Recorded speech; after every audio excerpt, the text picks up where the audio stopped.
करोड़ों हिंदू मजदूर सड़क पर पैदल और भूखे प्यासे मर रहे हैं। कहाँ गए हिंदुओं के ठेकेदार? भगवाधारी भी इनकी मदद करने क्यों नहीं आ रहे? अब हिंदू खतरे में नहीं है क्या?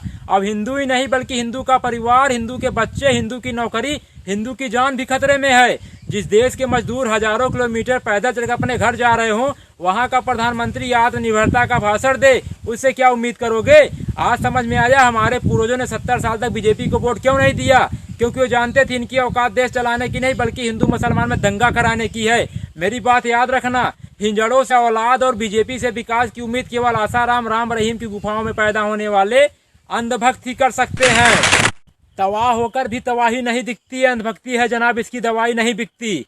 धर्म को धंधे में मिला दिया जाए तो बड़ा फायदा है। किसान 50 रुपए लीटर गाय का दूध नहीं बेच पाता, रामदेव 90 रुपए लीटर गाय का मूत्र बेच लेता है।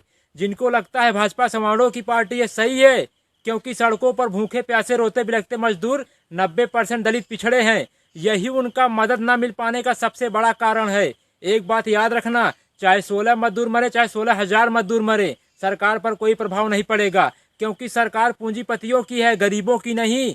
बटन दबाकर उंगली में स्याही देखकर खुश होना ही लोकतंत्र नहीं है। अपने अधिकार के लिए सरकार को उंगली दिखाकर सवाल पूछना भी एक लोकतंत्र है।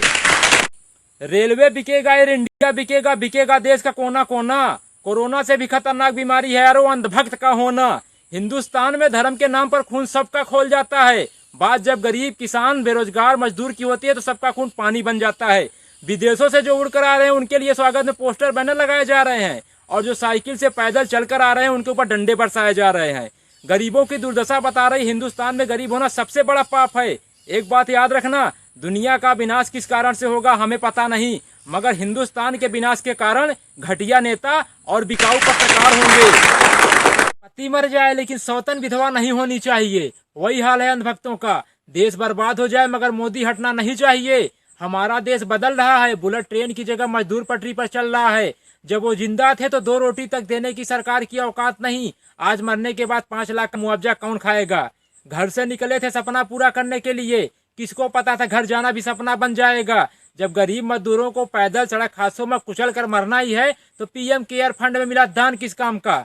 जो सरकार गरीब मजदूरों को घर तक पहुंचाने का ट्रेन का किराया तक ना दे सकी, वो 20 लाख करोड़ का पैकेज क्या देगी? एक बात याद रखना, बिखरेंगे जमी पर तो रमक छोड़ जाएंगे, बिखरेंगे जमी पर तो रमक छोड़ जाएंगे। गरीब है तो क्या हुआ, मरने के बाद भी गरीबी वाली महक छोड़ जाएंगे।